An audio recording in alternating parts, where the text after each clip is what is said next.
March is Women's History Month, and it's a time to reflect on the trials and triumphs of women who have made changes not just for themselves, but for others to follow.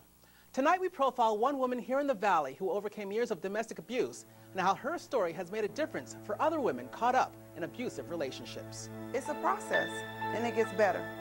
It gets better. LaToya Conway-Hampton endured years of physical and emotional abuse from her former husband. Here she describes the lowest point in her life. I think when he tried to electrocute me was the lowest point for me. He hooked me up to some electrical wires and a mop bucket and an alarm clock. He's an electrician.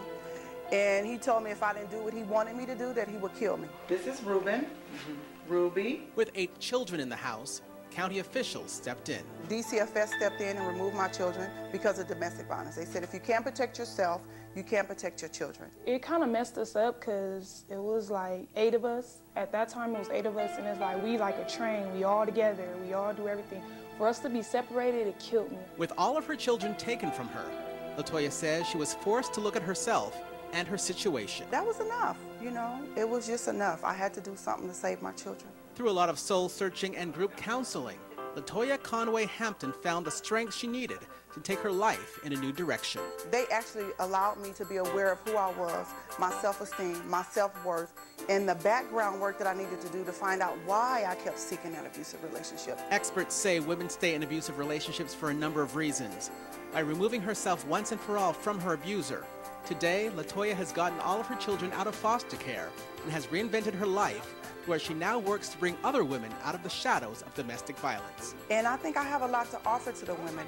You know, actually, statistically, I know I do. I believe that I can help, and I have been helping.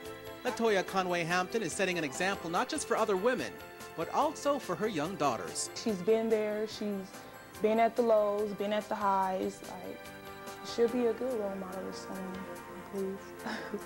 She's a good role model to me. Now with a true sense of peace, LaToya looks towards a bright future with her family.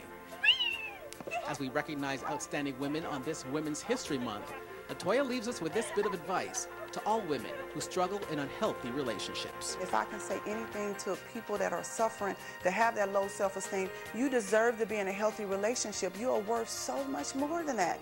And if you want it, you can have it. Stories like LaToya Conway-Hampton's demonstrates the strength, power, and resolve that women possess. It shows that women are capable of turning any situation around, not just for themselves, but for the most precious commodity, their children. In studio, I'm Hal Banfield, Time Warner Cable News.